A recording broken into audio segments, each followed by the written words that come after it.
তারপর হচ্ছে মেইলিং। এই মেইলিং এর মধ্যে সাধারণত আমাদেরকে মেল মার্জ জিনিসটা, এইটা নিয়ে আমরা দেখবো আজকে ডিটেলস। তারপর হচ্ছে রিভিউ। যখন আমরা এই রিভিউটা কখন প্রয়োজন হয়, যখন আমাদের কোন একটা ডকুমেন্টস, সাধারণত কোন একটা অফিসের মধ্যে কি হয় যে বস থাকে, বসের আন্ডারে আরো লোক আরো থাকে। তো আপনারা যখন ফ্রেশার বা অনেকে অল্প সার্ভিস আছেন, আপনারা আপনারা বসের আন্ডারে কাজ করে থাকেন, তো আপনারা যখন কোনো একটা ডকুমেন্ট রেডি করেন, রেডি করার পর যখন আপনার বসের কাছে দেন, তখন বস কি করে যে কিছু মার্কিং করে দিয়ে যে এই জায়গাগুলো ঠিক করে নিয়ে আসো, বা এই প্রবলেমগুলো এই জায়গাটায় আছে সে দেখে। এই সেটা হচ্ছে রিভিউ করা, সেই রিভিউ করে। রিভিউ করলে এখানে সেটা মার্জিন থাকে, যেমন স্পেল চেক করা, ওই অপশনগুলো এখানে থাকে আর কি। তারপরে আছে আমাদের ভিউ। ভিউটা হচ্ছে শুধুমাত্র ভিউ লেভেল নিয়ে কাজ করে থাকে, যে পাশে আমরা একটা রুলার দেখতে পাচ্ছি, যেমন এই রুলার দেখা বা এই গ্রিড লাইনগুলি উঠিয়ে দেওয়া, এই জিনিসগুলা, এবং নেভিগেশন প্যান আপনি বাম পাশে রাখবেন কি রাখবেন না। তারপরে যে এখন যেমন প্রিন্ট প্রিভিউ দেখতে পারতেছি, মুড, এই বিভিন্ন ধরনের মুডগুলি থাকে। আবার এই যে প্রিন্ট মুড, আমরা নরমালি এই মুডটা দিয়ে এত করে পেজটা সুন্দরভাবে উপস্থাপন করা যায়, বোঝা যায়। তারপর মনে করেন জুম করা, বড় করা, ছোট করা, ওয়ান পেজ, মাল্টি পেজ, অনেকগুলো পেজ থাকলে, অথবা new window, arrange window, spelled করে দুটি ভাগ করে দেখার জন্য জাস্ট ভিউ লেভেলটা। অ্যাড অলস, যদি থার্ড পার্টি কোনো সফটওয়্যার আমরা অ্যাড করে থাকি তাহলে, যেমন এখানে বিজে ক্লাসিক্যাল কনভার্টার, এখানে থার্ড পার্টি সফটওয়্যার অ্যাড করা আছে, অনেক সময় পিডিএফটা ডিফল্ট থাকে অনেক জায়গায়, এই যে সব থাকে ওই জিনিস। আর হেল্প মানে হচ্ছে কি যে সাহায্য সহায়তা নেওয়ার জন্য ব্যবস্থা করা। তো এটা হচ্ছে নরমাল ওভারঅল। ডান পাশে আমরা যেটা দেখতে পাচ্ছি এটাকে বলতেছি আমরা scroll bar, vertical scroll bar. আর নিচে যেটা থাকে, যদি আমরা জুমটা বাড়িয়ে দিই তাহলে আমরা দেখতে পাবো এই যে হরিজন্টাল স্ক্রল বার, এখানে একটা চলে আসছে নিচে, এটা বলতেছি হরিজন্টাল স্ক্রল বার। আর ডান পাশেরটাকে বলতেছি ভার্টিক্যাল স্ক্রল বার। আর এখানে জুম ইন আউট এখানে দেখতে পারতেছি। আর এর নিচে আমাদের কয়টা পেজ আছে, কয়টা ওয়ার্ড কাউন্ট করা আছে, এই জিনিসগুলো এখানে শো করে ডিফল্ট। যেমন এটা 1 নাম্বার পেজে আছে, এই জন্য শুধু 1 নাম্বার পেজ শো করতেছে। যদি আমাদের 100 নাম্বার পেজ থাকতো তাহলে দেখা যায় যে 100 নাম্বার পেজের মধ্যে অত নাম্বার পেজ আমরা উপস্থাপন, মানে আমরা উপস্থিত আছি বা অবস্থান করতেছি। এখন আসি আমরা মেল মার্জ সম্পর্কে। মেল মার্জটা কখন প্রয়োজন হয়ে থাকে, যখন মনে করেন আপনি রেজাল্ট স্টার্ট করতেছেন, তখন এটা প্রয়োজন হতে পারে। অথবা মনে করেন যে আপনি একটা অনুষ্ঠান করতেছেন আপনার প্রতিষ্ঠানের মধ্যে, সেই প্রতিষ্ঠানের অনুষ্ঠানে আপনি গার্ডিয়ানদের ইনভাইট করতে চাচ্ছেন, বা কোনো একটা ক্লাবের ক্ষেত্রে ইনভাইট করতে চাচ্ছেন, তখন একটা চিঠি লিখতে হয় অনেকগুলি। অথবা নববর্ষের শুভেচ্ছা জানাতে চাচ্ছেন, তখন কিছু নির্দিষ্ট পয়েন্টগুলি শুধু চেঞ্জ হয়, যেমন নামগুলি চেঞ্জ হয়, অ্যাড্রেসটা চেঞ্জ হয়, অথবা ইনভলভ, মানে চিঠির যে উপরে খামের উপরে যে ইনভলভ আছে, ইনভলভ যে লেখাটা থাকে ফ্রম, মানে ফ্রমটা কি থাকে, টুটা থেকে আলাদা থাকে, ওই অপশনটা চেঞ্জ করতে চাচ্ছেন, তো আপনি একবারই এক জায়গায় আপনি লিখবেন চিঠিটা, আর বাকিটা টোটালটা অটোমেটিক্যালি চেঞ্জ হয়ে যাবে, ওই পয়েন্টগুলি চেঞ্জ করে দিবেন। তো এই জিনিসটা কাজ হচ্ছে মেল মার্জ। তো এই মেল মার্জের ক্ষেত্রে আমরা নরমালি কিভাবে করে থাকি, এই যে প্রথম আমরা সেটা লেটার, একটা লেটার লেখার প্রয়োজন, লেটারটাকে আমি করব।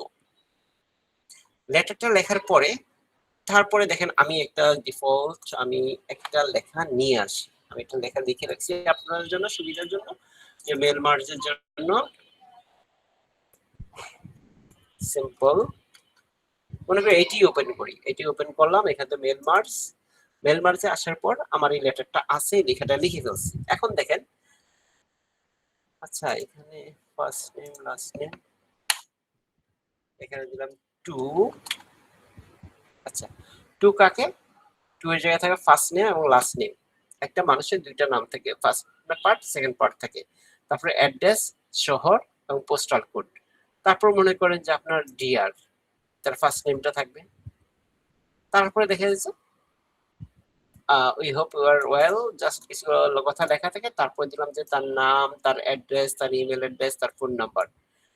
তাইলে আমার এখানে এই চেঞ্জগুলো কি হবে, এখান থেকে এতটুকু পর্যন্ত এই জায়গাটা চেঞ্জ হবে।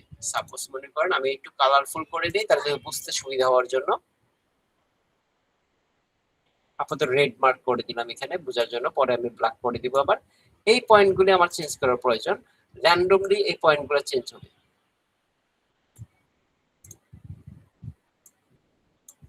অটোমেটিক্যালি আমি যাদের কাছে পাঠাইতে চাবো চিঠিটা। আর নরমালি সব কথা একই রকম থাকবে। এমন অবস্থায় আমি কি করতে পারি, যে আমার মনে করেন যে 100 500 থাকতে পারে, আমি কি সবার জন্য এরকম লিখতে থাকবো? কারণ আমার বাকি কথাগুলিতে একই রকম থাকে। নরমালি যখন একটা চিঠি কোথাও পাঠানো হয় বা নববর্ষের শুভেচ্ছা জানানোর জন্য, অথবা আপনি কি বলে মনে করেন কোন একটা এমপ্লয়ার স্যালারি শিটের ক্ষেত্রে কি হয়, স্যালারি অ্যামাউন্টটা চেঞ্জ হয়, নাম চেঞ্জ হয়, ডেজিগনেশনে কিছু নির্দিষ্ট পয়েন্ট চেঞ্জ হয়, বাকিটা একই রকম থাকে। বা স্যালারি সার্টিফিকেটের কথা চিন্তা করতে পারেন। এরকম অনেক কিছু আছে যেখানে এই চেঞ্জটা আসে, অথবা শুভেচ্ছা বার্তা থাকতে পারে। তো এই ক্ষেত্রে কাজ হচ্ছে প্রথম আপনি একটু লেটারটা লিখে সাজাবেন, লিখে সাজানোর পরে তারপরে আমরা কি করব, এখানে এখানে স্টেপ বাই স্টেপ মার্জিং করে দিতে পারি, অথবা এই পয়েন্টগুলি এখানে আমাদের এখানে আছে। যেমন আমি রিসিপিয়েন্ট সিলেক্ট করব, এখানে রিসিপিয়েন্ট আছে। রিসিপিয়েন্ট কয় ধরনের আছে, টাইপ এ নিউ লিস্ট, আপনি নতুন লিস্ট তৈরি করে নিতে পারেন। আবার ইউজ এক্সিস্টিং লিস্ট, মানে আগে আপনার কাছে এক্সিস্টিং তৈরি করা আছে। যদি নতুন লিস্ট নেন তাহলে কি হবে সেটা আমি একটু দেখি। এখান থেকে নতুন লিস্ট আমি এখানে ক্লিক করলাম, ক্লিক করার পর দেখেন এরকম আমার একটা চার্ট আসতেছে, এরকম একটা আসতেছে। এখানের ভিতরে এইখানে দেখেন টাইটেল আছে, নাম, ফার্স্ট নেম আছে, লাস্ট নেম আছে, কোম্পানি নেম আছে, দেখেন অনেক কিছু আছে, অ্যাড্রেস লাইন আছে, অ্যাড্রেস টু আছে, সিটি আছে, স্টেট আছে, জিপ কোড আছে, কান্ট্রি নেম আছে, দেখেন কত কিছু আছে, হোম রোড আছে, অনেক কিছু আছে, আর ইমেল অ্যাড্রেস আছে, এখানে অনেক কিছু আছে। তো এখন দেখেন আমার প্রয়োজন কি, first name, last name, address, city, postal code, first name, last name, এই জিনিসগুলোর প্রয়োজন আছে। তাহলে আমি এখান থেকে এন্ট্রিটা ডিলিট, এন্ট্রিটা আমি ডিলিট করে দিই, বা ইয়ে করতে কাস্টমাইজ কলাম কাস্টমাইজ করে নিই। দেখেন টাইটেল আমার এখানে টাইটেল ইউজ করা হয়নি, টাইটেল প্রয়োজনে এটা ডিলিট করে দিলাম। ইয়েস, ফার্স্ট নেম দরকার আছে, লাস্ট নেম দরকার আছে, কোম্পানি নেম প্রয়োজন নাই, ডিলিট করে দিলাম। ইয়েস, তারপরে দেখেন আমার এখানে কি আছে, অ্যাড্রেস আছে, শুধু অ্যাড্রেস একটা রাখবো, অ্যাড্রেস টু প্রয়োজন নেই, ডিলিট। ইয়েস, আর এই অ্যাড্রেসটা আমি চেঞ্জ করে দিই, রিনেম করে দিই, শুধু অ্যাড্রেস লিখি, এত বেশি দরকার নেই। যদি আমার প্রয়োজন হয় আমি নিব, প্রয়োজন যতটুকু হয় অতটুকু নিব। তো সিটি প্রয়োজন আছে, স্টেট প্রয়োজন নাই,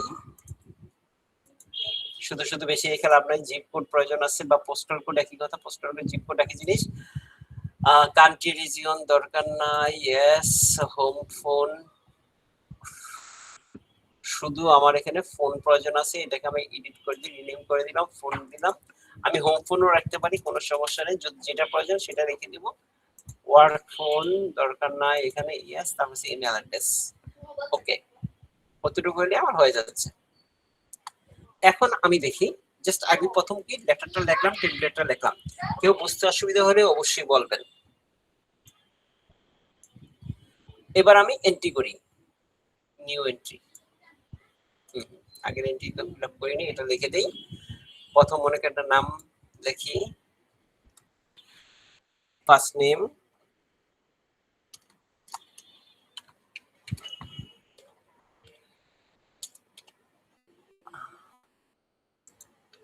লাস্ট নেম,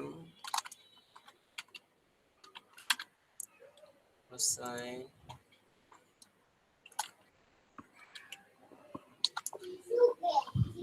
ঢাকা, একটু বেশি লিখি এখানে,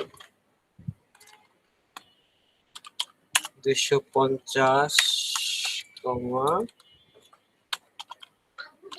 মিরপুর, সংক্ষেপে লিখে দিলাম যেমন চাই, ঢাকা, জিপ কোড দিলাম 1216,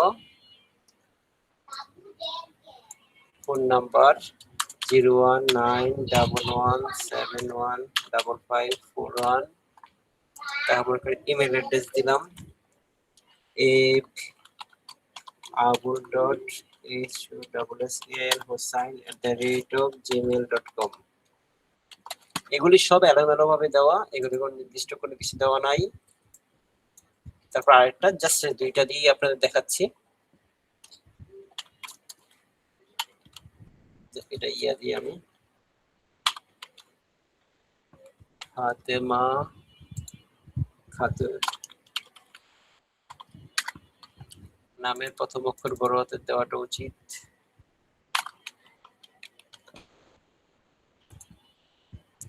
তারপর মনে করেন 120,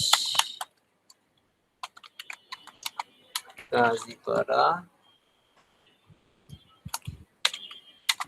ঢাকা, মনে করি এটা 1215, মোবাইল নাম্বার 01717003090, একটা দিয়ে দিলাম আন্তাজি। মোতেমা ডট খাতুন @gmail.com। আচ্ছা, আমি জাস্ট দুইটা এন্ট্রি দিয়ে দেখাচ্ছি। ওকে, এবারটা সেভ করে রাখতে হবে। কোথায় সেভ করব? অবশ্যই আমরা ভিতরে কোথাও সেভ রাখবো, কারণ মেল মার্ক যখন আমরা তৈরি করব অবশ্যই সেটা। আপু আমাকে একটা কিছু করে দাও, দাঁড়াও একটা কিছু করে দাও।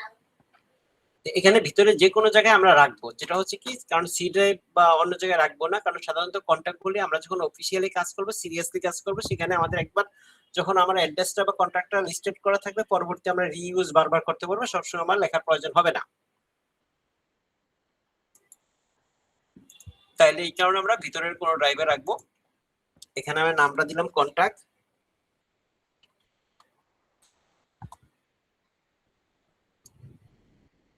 সেভ।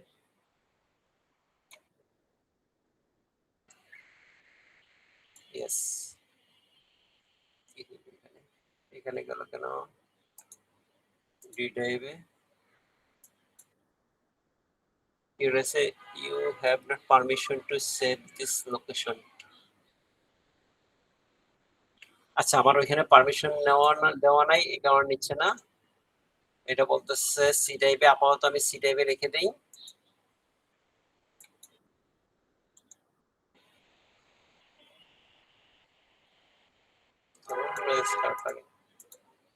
আচ্ছা, ডেস্কটপে আপাতত রাখতেছি। আচ্ছা, এখন আমাদের এটা তৈরি করা হলো। এখানে দুইটা রিসিপিয়েন্ট ক্রিয়েট করলাম। আমার যদি এটা এডিট করার প্রয়োজন হয় কোনো কারণে, তাহলে এডিট রিসিপিয়েন্ট থেকে এখানে আমরা এডিট করতে পারবো। আমরা মন চাইলাম যে কোনো একটা অপশন চেঞ্জ করব, লাস্ট নেম ফার্স্ট নেম বা কোনো কিছু চেঞ্জ করার প্রয়োজন হলে এখান থেকে আমরা চেঞ্জ করতে পারবো। তারপরে আমরা আসি, এইবার আমাদের কার্যক্রমই হচ্ছে কি, এগুলো আমি সেট করব, কোথায় কোথায় কি বসাবো। এই জন্য হচ্ছে এখান থেকে রাইট বাটন ক্লিক করলাম, রাইট বাটন, অথবা এইখান থেকে এই যে ইনসার্ট মার্জ ফিল্ড, ওইখানে যে ফিল্ডগুলি ছিল first name, last name, address, city, zip code, phone number এবং ইমেল অ্যাড্রেস, এখানে আমরা যে জিনিসগুলি দেখেছিলাম এই রিসিপিয়েন্টের ভিতরে, এই যেগুলি রেখেছিলাম ওইগুলি আমাদের এখানে চলে আসছে, এই যে ইনসার্ট মার্জে চলে আসছে। তখন আমরা কি করব, যে পয়েন্টটাতে বসাবো এখান থেকে সিলেক্ট করি বা কার্সর রাখি, এখান থেকে ক্লিক করে ফার্স্ট নেম।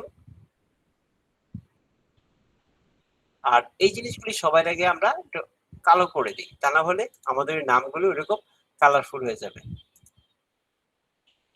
আমরা বোঝার জন্য রেখেছিলাম যে এই ফিল্ডগুলি আমরা চেঞ্জ করব।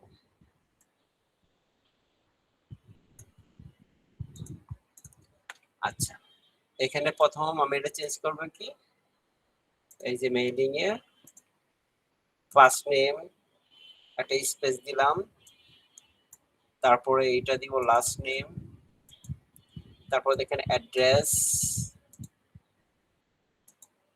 তারপরে সিটি, সিটির পর সেটা কমা দিয়ে দিব, তারপর স্পেস দিব, তারপর পোস্টাল কোড, এই যে জিপ কোড যেটা। আচ্ছা, এখানে পোস্টাল কোড দিয়েছিলাম, কিন্তু এখানে আমাদের টেবিলের মধ্যে জিপ কোড লিখে পড়েছিলাম। তারপর এখানে আছে ফার্স্ট নেম, এবার আছে ফার্স্ট নেমের ক্ষেত্রে এখানে ফার্স্ট নেমটা চেঞ্জ করব, এই যে ফার্স্ট নেম, তারপর একটা কমা দিয়ে দেই। তারপর এখানে আছেন একইভাবে ফার্স্ট নেম,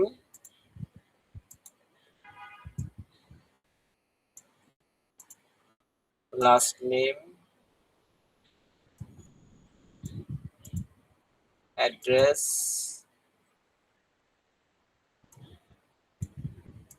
সিটি, পোস্টাল কোডে যায় কি হবে, জিপ কোড, ইমেল, ইমেলের জায়গায় হবে ইমেল অ্যাড্রেস, চেঞ্জ হলো না কেন,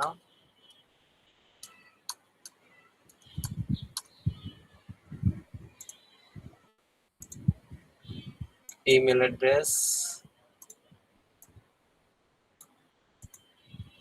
ফোন,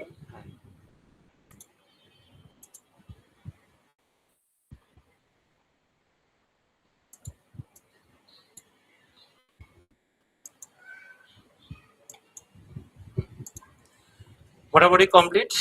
এখন আমরা কি করব, এই যে ফিনিশ এন্ড ফাইনাল, এখানে ক্লিক করে আমরা এডিট ইন্ডিভিজুয়াল ডকুমেন্ট, প্রথম দেখেন এখানে কি আছে, এই একটাই আছে। এখন আমার এই প্লেসে ওই নামগুলি চলে আসতে হবে। এডিট ইন্ডিভিজুয়াল ডকুমেন্ট দিয়ে অল দিয়ে দিব, ওকে দিয়ে দিলাম, তাহলে কি হলো, okay. Invalid marks field is a postal code, কোন একটা পোস্টাল কোড পড়ে আছে। আচ্ছা, এই দেখেন প্রথম কি আছে, টু আবুল হোসেন, মিরপুর, ঢাকা। দেখেন এখানে চলে এসেছে আবুল,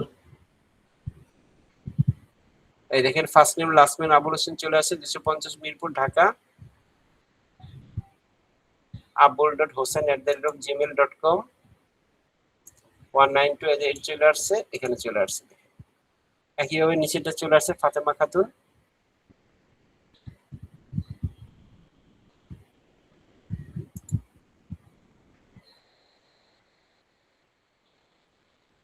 সব চলে আসছে। আচ্ছা, এখন একই জিনিস দেখেন, আমি এবার এটাকে কি করি, আমার আগেরটা এরকম দেখেছি, এইটা দেখেন এটার মধ্যে চলে আসছে। এটা হচ্ছে আমার নিজে তৈরি করেছি, ইয়াতে ক্যান্সেল দিয়ে ডোন্ট সেভ দিই। এটা আমরা কি দেখলাম, যেটা হচ্ছে আমরা একটা শীট তৈরি করেছি ইউজার এটা, আর যদি আমাদের আগে যদি কন্ট্যাক্ট তৈরি করে থাকে তখন আমরা কি করব, এগুলি মনে করেন নাই, এসব তো লিখে দিছিলাম আমি, এগুলো লেখা দরকার নাই, সব বাদ, নিজের ইচ্ছা মতো করে বসাবো। অ্যাড্রেস,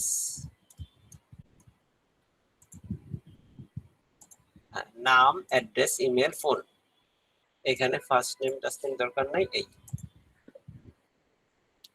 এখন এখানে ভিতরে আমরা সিলেক্ট রেসিপেন্ট, আমরা রেসিপেন্ট এখন তৈরি করেছি, আমরা যেটা টেবিল তৈরি করে সেটা করেছি। এখন হচ্ছে আমাদের পূর্বে তৈরি করা আছে, তখন আমরা কি করব, ইউজ এক্সিস্টিং লিস্ট, আমাদের আগে লিস্টটা তৈরি করা আছে, লিস্ট আমি তৈরি করে রেখেছিলাম এখানে। তারপরে এখানে ক্লাস, তারপরে দেখেন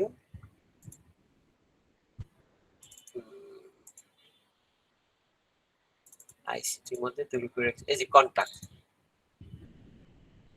এইটা কিসে আছে, একটা এক্সেল ফর্মে দেওয়া আছে। এটা আপনাদের অন্য ফর্মে, এক্সেল ফরম্যাটে থাকতে পারে, যে কোনো ফরম্যাটে আপনি রাখতে পারেন, যে কোনো নাম, যেমন হয় এক্সেল হইতে পারে, কোন ডাটাবেজের মধ্যে থাকতে পারে। নরমালি আমরা এক্সেলে রাখি, কেন এক্সেলের সুবিধা হয়, আমরা লিংক করে নিলাম, এই লিংক করার সাথে সাথে এখানে ফিল্ডগুলো আমাদের তৈরি হয়ে চলে আসছে। এবার আমরা সরাসরি এক্সেল ফাইলটা দেখি, এক্সেল ফাইলটা কি তৈরি করা আছে, শুধু রিড অনলি মোডে আছে। দেখেন উপরে first name, last name, address, city, postal code, email, phone number, এভাবে দেওয়া আছে। আমরা একটু কালারফুল করতে পারি, জাস্ট বোঝার জন্য, সুবিধার জন্য, যাতে টাইটেলের বোঝার জন্য একটু বোল্ড করে দিতে পারি। এখানের সাথে ওইখানে কোনো ইফেক্টে কোনো মানে পরিবর্তনের কোনো সম্পর্ক নাই।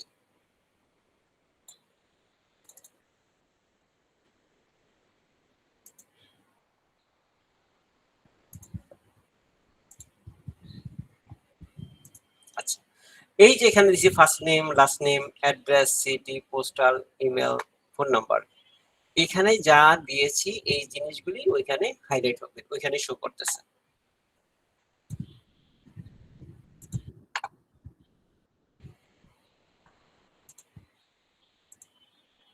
আচ্ছা, এইবার আমরা দেখি আমাদের মেল মার্জের মধ্যে কি আছে। এখানে আমরা দেখতেছিলাম যে এই জিনিসগুলি first name, last name, address, city, postal, email, phone, এটা চলে আসছে এখানে। এখন দেখেন আমরা এখানে ডাটা ইনসার্ট করব, টুতে কি দিব, টুতে আমরা দিব ফার্স্ট নেম, তারপর একটা স্পেস, তারপর দিব লাস্ট নেম, তারপর এটা ইন্টার দিব, তারপর এখানে কি দিব,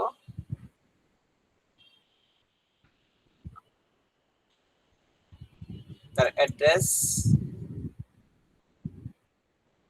এখানে দিব, অ্যাড্রেস দরকার নাই, অ্যাড্রেস না দিয়ে দিই সিটি, এখানে দিই সিটি, একটা কমা, স্পেস, তারপর দিয়ে দিলাম পোস্টাল কোড, শেষ। এখানে শর্টে দিয়ে দিলাম ডিআর, ডিআর দিয়ে আমরা কি দিব, সাধারণত ডিআর লিখে ফার্স্ট নেমটা দিই, ফার্স্ট নেম, একটা কমা, তারপর এখানে দিয়ে দিব ওর নাম, নামের ক্ষেত্রে দিব first name space last name, তারপরে অ্যাড্রেসের মধ্যে দিয়ে দিব অ্যাড্রেস, তারপর কমা স্পেস সিটি কমা স্পেস ডট হয়ে গেছে, কমা স্পেস পোস্টাল কোড, তারপরে এখানে দিব ইমেল অ্যাড্রেস, ইমেল, তারপরে দিব এখানে ফোন নাম্বার, এই আমার এন্ট্রি করে ফেললাম। কোত্থেকে ডাটাগুলো নিতেছে, ইমেল থেকে নিতেছে। আমাদের এখানে 20টা এন্ট্রি করা আছে, যদি আমার 200টা হইতো তাহলে আমার কত কিছু লিখতে হতো, দেখেন এক ক্লিকে বাকি সবগুলো হয়ে যাচ্ছে। এডিট অল ইন্ডিভিজুয়াল, এই যে এডিট কি দিয়েছিলাম আমরা, ফিনিশ, তারপর এখানে এডিট ইন্ডিভিজুয়াল ডকুমেন্ট, ওকে, দেখেন সব হয়ে গেছে। টু আয়া খান মজুমদার, ঢাকা 1217, তারপরে ডিয়ার আয়া খান, তারপরে we hope you are done well, this is sample mail merging letter created, এখানে দেখেন নাম চলে আসছে, অ্যাড্রেস চলে আসছে, ইমেল অ্যাড্রেস চলে আসছে, ফোন নাম্বার চলে আসছে। এইভাবে দেখেন কয়টা পেজ ডকুমেন্ট হয়েছে, 20টা ডকুমেন্ট, 20টা পেজ হয়ে গেছে, 20টা ডকুমেন্ট তৈরি হয়ে গেছে এক ক্লিকে অল্প একটু সময়। যদি এরকম অ্যাড্রেস তৈরি করে থাকে তাহলে আমাদের কোনো কিছু তৈরি করা সবচেয়ে সহজ হবে। সব লেখা ঠিক আছে, দেখেন শুধুমাত্র তানভীর বরিশাল, তারপরে এখানে দেখেন সব চলে আসতেছে, তার address, email address, phone number, ওখানে সব এক্সেল থেকে ফাইলগুলো এখানে এসে সুন্দরভাবে সেজে গেছে। এখন এই মেল মার্জটা কি কারো বুঝতে সমস্যা হয়েছে? যদি সমস্যা হয়ে থাকে বলেন, আমি আবার প্রয়োজন দেখাবো। এইবার আমরা দেখি যে মেল মার্জ জিনিসটা কি।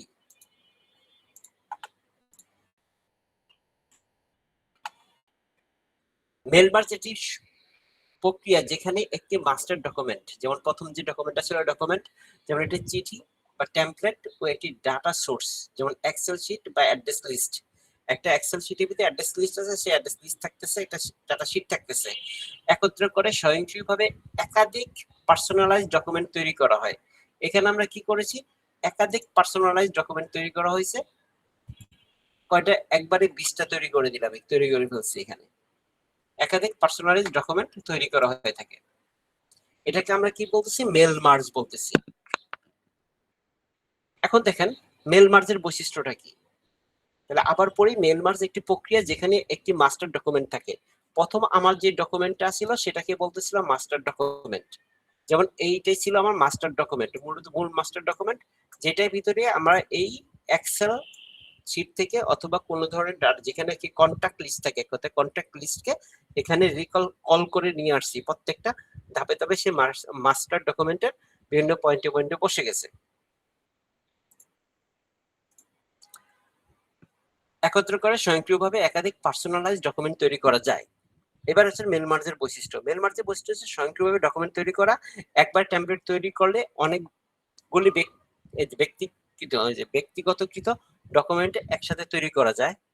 ভিন্ন ভিন্ন তথ্য বসানো যায়, প্রতিটি ডকুমেন্টের নাম, ঠিকানা, তারিখ বা অন্যান্য তথ্য স্বয়ংক্রিয়ভাবে পরিবর্তন হয়, যা আমরা দেখলাম পরিবর্তন হয়।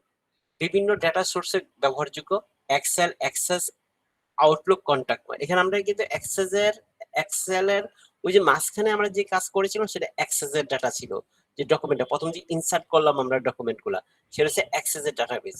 এক্সেল থেকে আমরা ডাটা আনছি, এবং আউটলুকে যদি আমাদের কোনো কন্টাক্ট লিস্ট থেকে থাকে, মাইক্রোসফট আউটলুক থাকে, আউটলুক কন্টাক্ট লিস্ট, সেই আউটলুকের থেকে আমরা কন্টাক্ট লিস্টটা ওখানে ব্যবহার করতে পারি, যে কোনো উৎস ব্যবহার করা যায়।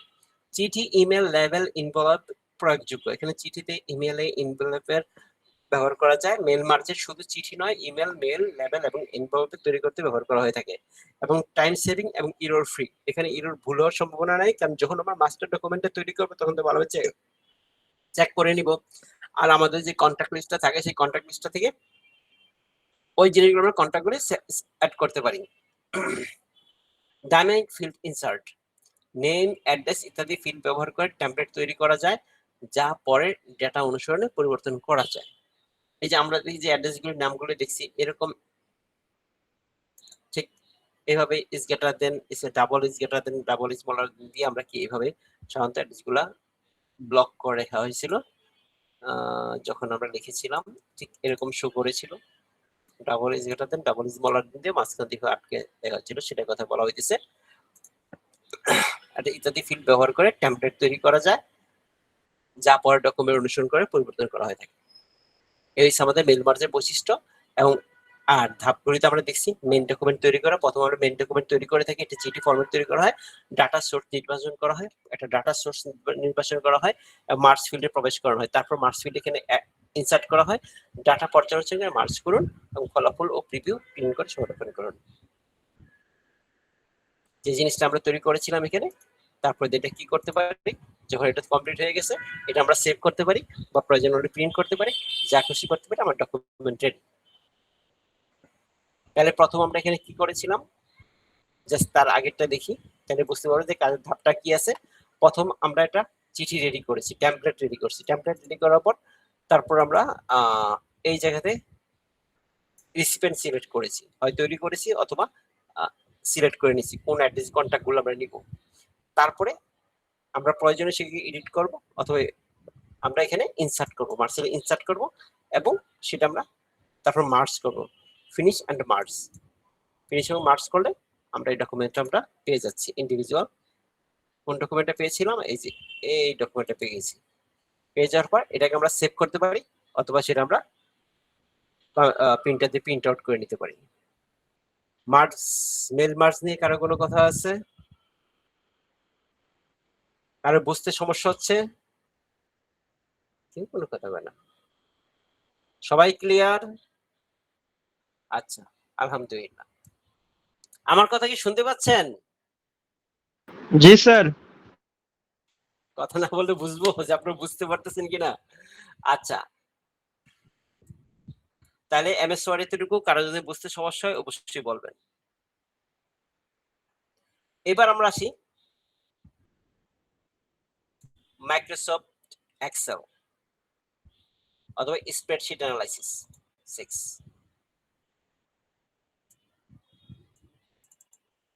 আইসিটি এন্ড কম্পিউটার অফিস অ্যাপ্লিকেশনের ভিতরে spreadsheet analysis package. Spreadsheet analysis, spreadsheet বিশ্লেষণের প্যাকেজের মেনু রিবনের আইটেমের বৈশিষ্ট্য। আচ্ছা, এই স্প্রেডশিট মানে কি, যেখানে আমরা কি করি বিভিন্ন ধরনের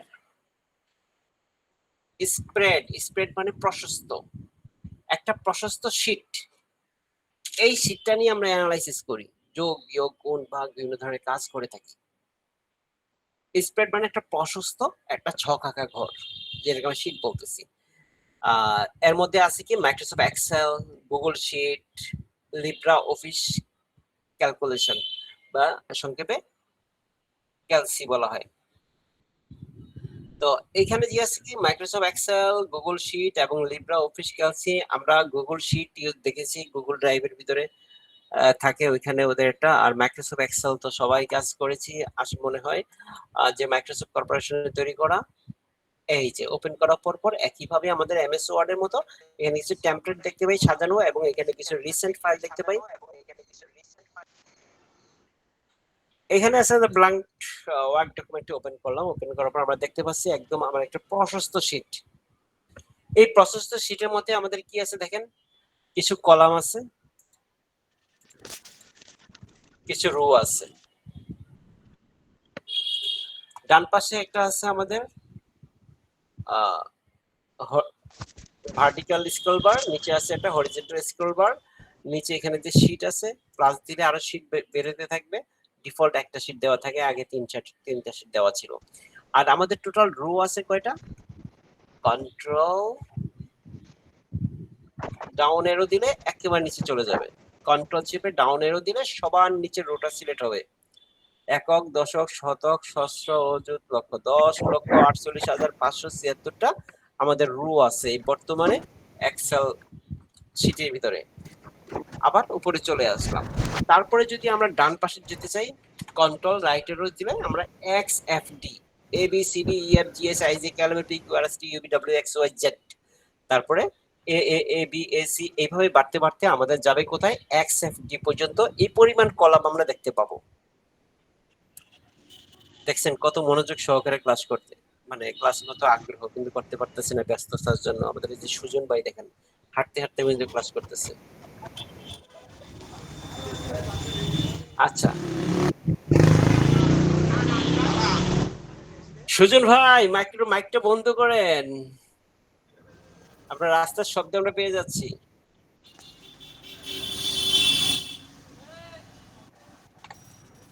আচ্ছা, তারপর আমরা আসি শুরুতে। এখন আমরা দেখলাম যে আর মাঝখানে যে ঘরগুলি আছে এগুলি বলবো কি সেল। এই সেলে প্রতিটা সেলে একটা করে অ্যাড্রেস থাকে। এই অ্যাড্রেসটা তৈরি হয় কিভাবে, কলাম আর রো এর নাম্বার দিয়ে। যেমন এই সেলের অ্যাড্রেস হচ্ছে E7, এই যে E7, তারপর একটা ঘর থাকে, এই জায়গাটা আমরা কি বলি, এই ঘরটাকে বলা ফর্মুলা বার, ফর্মুলা ঘর বার বা ফর্মুলা ঘর। আর এখানে আছে স্ট্যাটাস বার, এটা নিচে স্ট্যাটাস শো করে থাকে। এখানে দেখেন একইভাবে আমাদের কিছু মেনু আছে, এখানে লিস্ট করা আছে উপরে। এই যে এর মধ্যে কতগুলো রিবন আছে, রিবনের মধ্যে বিভিন্ন ধরনের টুলস আমরা দেখতে পেয়ে থাকি। একইভাবে এখানে ফাইল মেনু থাকে এই জায়গার ভিতরে। আবার দেখেন এই অপশনস আছে, যেখানে ভিতরে আমাদের এগুলি মাঝে মাঝে খুব প্রয়োজন হয়ে থাকে। যেমন নর্মালি এই যে জেনারেল সেটিং এর ভিতরে এই যেগুলো দেখবেন বিভিন্ন প্রবলেম হলে প্রয়োজন হয়ে থাকে, ফর্মুলা বার থেকে থাকে প্রুফিং, প্রুফিং এর কাজ করে থাকে, সেভ কোন লোকেশন ডিফল্ট সেভ হবে কি হবে না হবে। আর প্রুফিং এর জন্য যে অটো কারেকশন সিস্টেম, এই জিনিসগুলো, এই প্রুফিং বেশি এমএস ওয়ার্ড এর ক্ষেত্রে প্রয়োজন হয়। আবার কিছু লোয়ার কেস বিভিন্ন ধরনের কেস সেন্সিটিভিটির জন্য যখন আমরা যে অটো কারেকশন এগুলি সাজানো যায় আর এখান থেকে সেভ করা ল্যাঙ্গুয়েজ। আর এখানে ভিতরে বেশি প্রয়োজন হয়ে থাকে যেমন এখানে না ট্রাস্ট সেন্টারের ক্ষেত্রে, ট্রাস্ট সেন্টার সেটিং এর ভিতরে আপনি যদি এই যে অ্যাক্টিভএক্স ট্রাস্ট সেন্টারের ভিতরে যখন অ্যাক্টিভএক্স তে প্রমোট থাকবে এনাবল অল কন্ট্রোল, এটা আমরা দিয়ে দিই নরমালি ম্যাক্রো সেটিং। যদি ম্যাক্রো যদি এনাবল না করা থাকে তাহলে ম্যাক্রো কাজ করবে না। এক ধরনের প্রোগ্রামের ভিতরে protection view, enable protection view দিলে আপনার বিভিন্ন জায়গা থেকে যে অথরাইজ সোর্স থেকে যদি কোনো ডাটা আসে তাহলে আপনাকে আটকে দিবে, রিড অনলি মোডে শো করবে, রাইট করতে পারমিশন দিবে না। তখন আপনাকে এডিট অপশন এনাবল করে তারপর কাজ করতে হয়ে থাকে। এই ধরনের বিভিন্ন অপশনগুলি থেকে থাকে। তারপর আমরা আসি এখানে হোমে থাকে আমাদের ডিফল্ট যে টুলসগুলি প্রয়োজন হয়ে থাকে, এগুলি হোম স্ক্রিনের মধ্যে থেকে ইনসার্ট। যদি আমি কোনো বাইরে থেকে কোনো ডকুমেন্টস বা কোনো কিছু আনার প্রয়োজন হয়ে থাকে তখন এই ইনসার্ট অপশনটা কাজ করে থাকে। তার পেজ লেআউট একইভাবে আমাদের যে পেজ লেআউট সাজানোর জন্য এখানে কাজ করে থাকি, পেজ ব্রেক ফর্মুলা বার। এই ফর্মুলা বারটা এটা হচ্ছে এক্সট্রা, এটা দিয়ে আমাদের আলাদা একটু কাজ বলতে হবে, যেখানে আমাদের এখানে ক্যালকুলেশন করার প্রয়োজন হয়ে থাকে। তারপর হচ্ছে ডাটা রিভিউ, হোম ভিউ, বিভিন্ন জিনিস থাকে। এই যে জিনিসগুলো আছে এগুলো আমরা বলছি বিভিন্ন রিবনের বিভিন্ন ধরনের কাজ থাকে মেনু বারের ভিতরে। নরমাল বেসিক জিনিসটা দেখলাম, এবার আমরা এটা সামনে আমাদের সিলেবাস অনুসারে সামনের দিকে ধীরে ধীরে আগাই। তাহলে আমাদের স্প্রেডশিট প্যাকেজ মেনু এবং রিবনের আইটেমের বৈশিষ্ট্য এখানে কি বলতেছিল, স্প্রেডশিট বিশ্লেষণের প্যাকেজগুলি যেমন আছে কি Microsoft Excel, Google sheet, Libra office, Calc ইত্যাদি ব্যবহার করে ডাটা বিশ্লেষণ, গণনা, প্রতিবেদন তৈরি করা হয়। এইসব সফটওয়্যার মেনু, রিবন ও আইটেমের গুরুত্বপূর্ণ ভূমিকা পালন করে, যেগুলিতে মাধ্যমে ব্যবহারকারী বিভিন্ন ফাংশন, টুলস, অপশন ব্যবহার করতে পারে। এবার আসেন বৈশিষ্ট্যগুলি দিয়েতে। ক্লাসিক্যাল টেক্সট ভিত্তিক নেভিগেশন, তারপর রয়েছে গ্রুপ ভিত্তিক বিভাগ, কম রিসোর্স ব্যবহার, সব ফিচার অ্যাক্সেসযোগ্য। এটা হচ্ছে তার বৈশিষ্ট্য। মেনুতে সাধারণত কি থাকে, বিভিন্ন দিক থেকে এক্সপ্যান্ড করলে টেক্সটের কমান্ডের তালিকা দেখতে পাই। আর গ্রুপ ভিত্তিক থাকে যেমন file, edit, view, insert, format, data, tools, help ইত্যাদি ভাগে ভাগ করা হয়ে থাকে। যেগুলি দেখলাম আর কি, সহজ জিনিস, পড়লেই বুঝতে পারবেন। আর রিবনে আইটেমের বৈশিষ্ট্য, রিবন গ্রাফিক্যাল চিত্রভিত্তিক মধ্যে ট্যাবের ভিত্তিতে রিবনের ঘটনার আইকনের মাধ্যমে ফিচারগুলো প্রদর্শিত হয়ে থাকে, যা বুঝতে সহজ হয়ে থাকে। অ্যাকচুয়ালি এগুলি বইয়ের স্বাগতিক কথা এইভাবে দেখলেই আপনারা বুঝবেন, যেমন হোমে কি আছে, যে কাট, কপি, পেস্ট, ফরম্যাট, অ্যালাইনমেন্ট, বিভিন্ন ইনসার্ট উইথ টেবিল, পিভট, এই যে পিভট টেবিল, এই যে পিভট, পাইভট যেটা আছে বা পিভট বলেন, সব এটাকে পিভট বলে। এই যে খুব ইম্পর্টেন্ট জিনিস পিভট, এই যে পিভট টেবিল, এই পিভট টেবিলটা হচ্ছে এটা নিয়ে ডিটেলস, যেমন মার্কসেল নিয়ে একটা ক্লাস করছি, পিভট টেবিল নিয়ে আপনাদের একটা ডিটেলস ক্লাস দেখাবো, এটা আলাদাভাবে দেখাবো এটাকে। পিভটটা খুব ইম্পর্টেন্ট জিনিস, খুবই সুন্দর একটা জিনিস।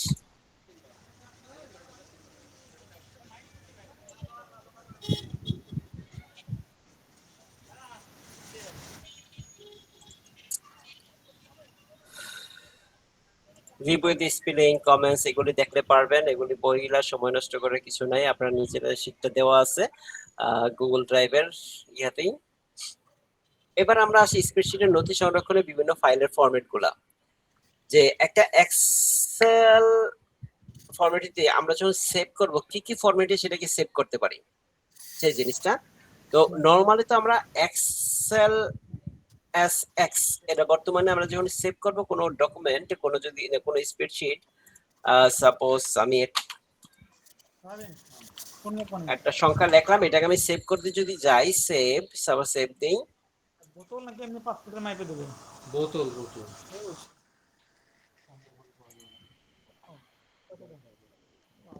যেখানে আছে এখানেই হোক, এখানে আমি একটা নাম দিলাম সাপোজ এসডিএস। দেখেন সেভ টাইপ এক্সেল ওয়ার্কবুক, এই এক্সেল ওয়ার্কবুক যেটা থাকবে এটাই হবে এক্সেল এসএক্স, এটি হবে এক্সেল এসএক্স। আর হচ্ছে Excel micro enable word document, এটা এক ধরনের। আর এক্সেল 97 থেকে 2003 ওয়ার্কবুক। তারপর এই দেখেন সিএসবি ফরম্যাট, এক্সএমএল ডাটা, এই যে কত ফরম্যাটে আমরা ফাইলটা রাখতে পারতেছি, এতগুলি স্টাইলে আমি এতগুলি ফরম্যাটের ডাটাগুলি রাখতে পারি। আর এই জিনিসটি হচ্ছে কি আমাদের এখানে যেটা বলা হয়েছে যে আমরা কিভাবে একটা স্প্রেডশিট অ্যানালাইসিস সেট ফাইলগুলো এক্সটেনশন দিই।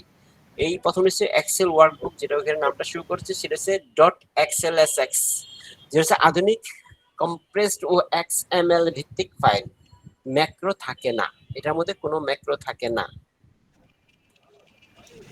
সাধারণ ডেটা সংরক্ষণ ও বিশ্লেষণের জন্য এটা ব্যবহার হয়ে থাকে। তারপর হচ্ছে এক্সেল ম্যাক্রো অ্যানাবেল ওয়ার্কবুক, এটা হচ্ছে ম্যাক্রো অ্যানাবেল করা থাকে।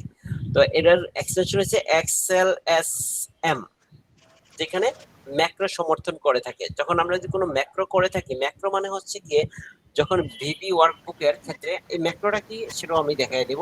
ওয়ার্কবুকের ক্ষেত্রে আমরা কি করে থাকি যে কোনো যদি প্রোগ্রামিং করে দেওয়া থাকে তখন ওই প্রোগ্রামটা সে কাজ করে থাকে, সেটা হচ্ছে ম্যাক্রো এনাবল করলে সেটা কাজ করে। এই যে অটোমেশন বা ভিবিএ, স্ক্রিপ্ট সহ ফাইলের জন্য একটা স্ক্রিপ্ট সহ একটা স্ক্রিপ্ট থাকে, এটার ভিতরে স্ক্রিপ্ট সহ ফাইলের জন্য সাধারণত আমাদের ম্যাক্রো এনাবল করা হয়ে থাকে। পুরনো যে ফাইলগুলো ছিল এক্সেলে আগে 97 থেকে 2003, সুজন গুহ আপনার মাইকটা একটু বন্ধ করেন, নয়েজ আসতেছে। সুজন গুহ, এক্সেল 97 থেকে 2003 এই সময় এই ভার্সনগুলির ভিতরে তখন যখন এক্সেল এর ফরম্যাটটা সেভ করা হইতো তখন এটা ডট এক্সএলএস ছিল, কমা সেপারেটেড ভ্যালু। এই কমা সেপারেটেড হচ্ছে ডট সিএসভি ফাইল, সাধারণত টেক্সট ফাইল এতে কমা দিয়ে ভ্যালু আলাদা করা থাকে।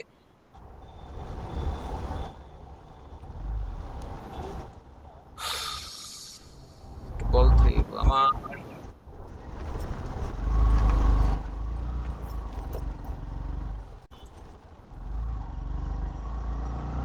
বন্ধ করতে পারতেছি না। মিস্টার সুজন গুহ আপনার মাইকটা বন্ধ করেন, শুধু ঢুকিয়ে বসে আছে।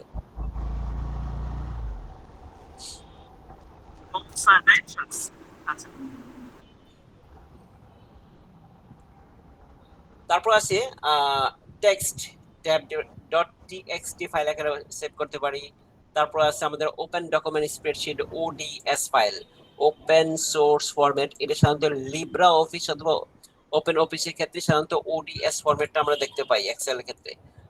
আপনারা হয়তো কেউ পেয়েছেন কিনা, আমি কিছু ফাইল পেয়েছিলাম ওডিএস এর করা, তবে খুব কম ফাইল দেখা যায়। তারপর হচ্ছে পিডিএফ ফরম্যাট, যেটা হচ্ছে পোর্টেবল ডকুমেন্ট ফরম্যাট, পিডিএফ এ আকারে সেভ করা যায়, এক্সএমএল আকারে সেভ করা যায়, ওয়েব পেজ আকারে সেভ করা যায় এবং টেমপ্লেট ফাইল আকারে সেভ করা যায়। তবে এদের ভিতরে সবচেয়ে বেশি সেভ করা হয় Excel S, Excel S M, Excel S এবং ডট সিএসভি আর পিডিএফ। 1 2 3 4 5 এই পাঁচটা ফরম্যাটে সবচেয়ে বেশি এক্সেল ফাইলকে সেভ করা হয়ে থাকে। তবে বাকিগুলো আমরা জানা থাকাটা ভালো, আর কিছু না। যেমন পিডিএফ, যাতে দেখলে বুঝতে পারেন যে এটা কিভাবে তৈরি করা হয়েছে। PDF, CSV, XLS, XLSM, XLSX. এবার আছে স্প্রেডশিট বিশ্লেষণের প্যাকেজের সূত্র ও কার্যকারিতা। আমরা যখন স্প্রেডশিট বিশ্লেষণের প্যাকেজের সূত্র কার্যকারিতা দিয়েছি, স্প্রেডশিটের মাধ্যমে আমরা বিভিন্ন ধরনের যে ফর্মুলাগুলি করে থাকি, এর মধ্যে যেমন আছে যোগ, বিয়োগ, গুণ, ভাগ, এভারেজ, বিভিন্ন ধরনের ফরম্যাট করে থাকি। এখানে ফাংশনগুলি আছে। আমরা একটু সামনের দিকে যাই, এক্সেলে যাই। আমি মনে করি যে আপনারা সবাই এক্সেলে এক্সপার্ট। আসলে কেমন জানেন? এক্সেলে ভালো জানেন কি আপনাদের মধ্যে? কে কনফিডেন্ট যে এক্সেলে জানেন? ম্যাক্রো কেউ কাজ করেছেন এক্সেলের? ম্যাক্রো কেউ কাজ করেননি। এক্সেলে শীট তৈরি করেছেন কেউ, এরকম আছেন?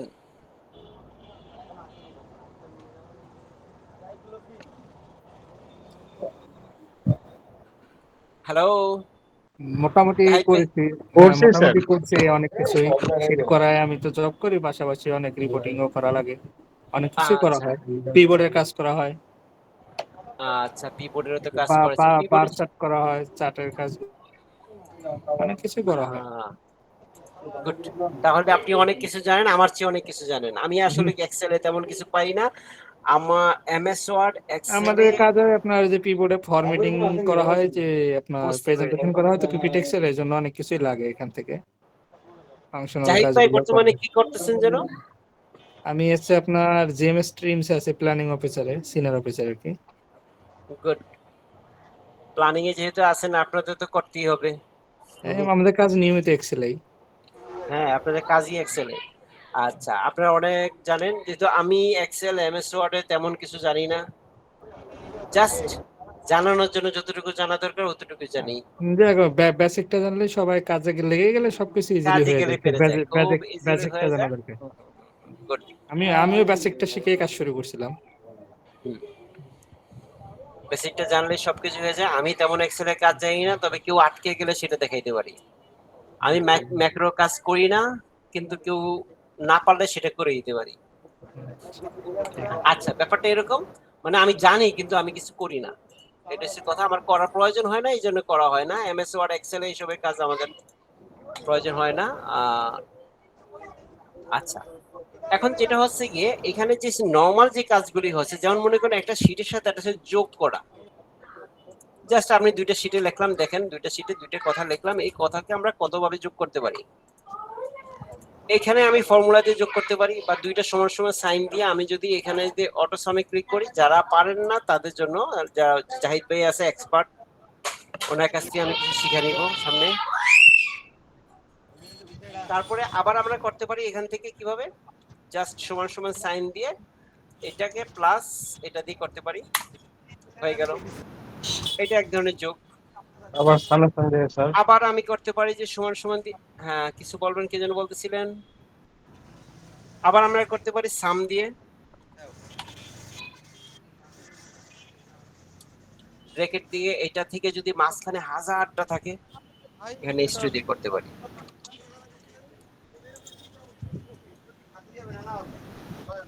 এখন আপনি যেভাবে লেখেন ওইভাবেই রাইট, ঠিক আছে? যেভাবে লিখবেন ওইভাবেই রাইট, ফর্মুলা যেভাবে করবেন ওইভাবেই, এটাই সত্যি। ফর্মুলা লেখার কোনো ওয়ের অভাব নাই, আপনার কাজটা যেভাবে করা সহজ হবে ওইটাই। যখন আপনি শর্ত সাপেক্ষে কাজ করে থাকবেন, তখন আপনাদের এই ফেলস অন্য কিছু চলে আসবে। যখন ডেট নিয়ে অপারেশন করবেন, সাপোজ মনে করেন একটা কোম্পানিতে 10টা গাড়ি আছে। 10টা গাড়ি, যেমন নর্মালি ওয়ার্কারদের টাইম একরকম হয়, একটা গাড়ির সিস্টেম আলাদা হয়। এবার দেখেন, আপনারা যারা এক্সেলে কাজ জানেন তারা একটু প্র্যাকটিস করে দেখবেন। মনে করেন যে একটা কোম্পানিতে 10টা গাড়ি আছে, সেই গাড়িগুলি কি করে সকাল 6টার সময় রওনা দেয় বা 7টার সময়, 7টা ধরেন 7টার সময় তার অফিস টাইম, সকাল 7টা থেকে রাত্রে 7টা পর্যন্ত, তার সন্ধ্যা 7টা পর্যন্ত তার অফিস টাইম। এই অফিস টাইমের ভিতরে সে কি করে, যখন একটা অফিস কি করে ওই গাড়িগুলি ভাড়া দেয়, গাড়িতে সে কাজ করে। 7 ঘন্টার বেশি যখন হবে তখন স্যার পার আওয়ারলি সে একটা ওভারটাইম পাবে, এবং এর ভিতরে সে যত কিলোমিটার সে রান করবে, গাড়িটা মুভ করবে, তত কিলোমিটার হিসেবে একটা কিলোমিটার মানি পাবে।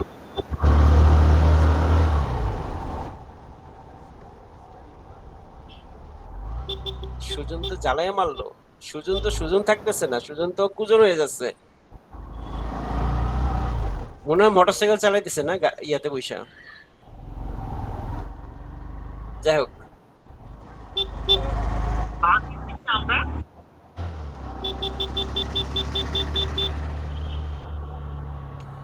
আচ্ছা, তো এখন দেখেন তার কি কি থাকতেছে। তার ওয়ার্কিং আওয়ার থাকতেছে 12 ঘন্টা, 12 ঘন্টা বেশি হলেও ওভার টাইম থাকবে।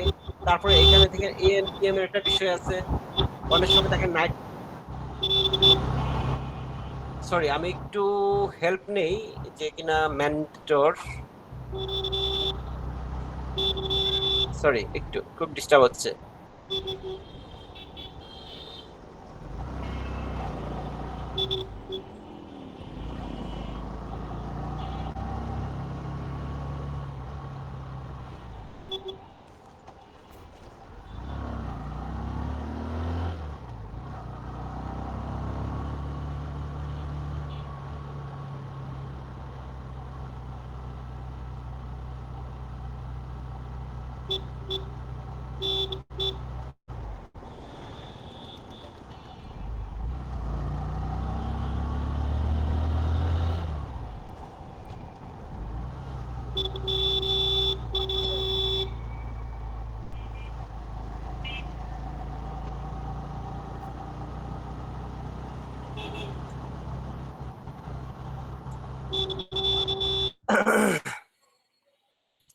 আচ্ছা, ওনাকে এখান থেকে বের করে দেওয়া হয়েছে, এর জন্য দুঃখিত।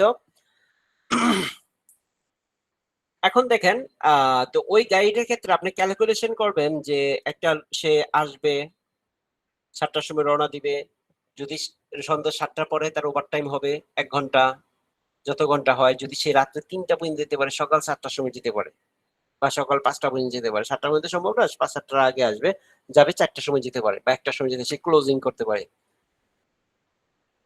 এবং তার আওয়ার ওভারটাইম আসবে, তার প্রতি কিলোমিটার একটা রেট আছে। এইটার জন্য একটা ছক তৈরি করতে হবে।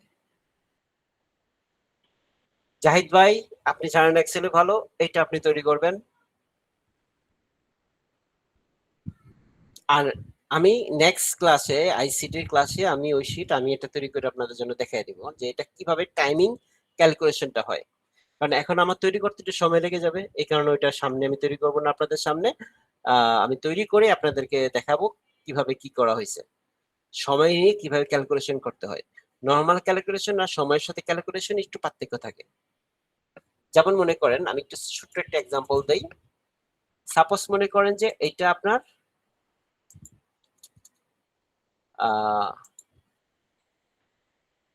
যেহেতু টাকার খেলা আছে, সময়ের সাথে আবার টাকার খেলা। সাপোজ আপনার ওভারটাইম হলো 7 ঘন্টা, প্রতি ঘন্টায় আপনার ওভারটাইম রেট হচ্ছে 30 টাকা। আমি এটা 7 ঘন্টা 7 আওয়ারে কনভার্ট করে দেই। আগে এটাকে কি ফরম্যাট করতে হবে, এই সেলটাকে আমি ফরম্যাট চেঞ্জ করে দিই, ফরম্যাট সেল, টাইমে কনভার্ট করে দেই। ওকে, এটা দিলাম সাপোজ 7,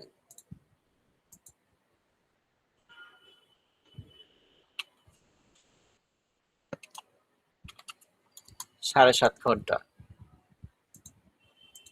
আর প্রতি ঘন্টার চার্জ হচ্ছে গিয়ে সাপোজ 50 টাকা হচ্ছে তার ওভারটাইম ফি।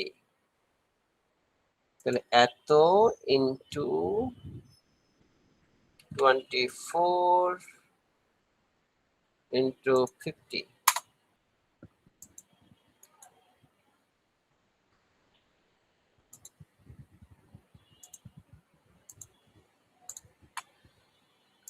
দেখেন তাহলে এখানে কি হইতেছে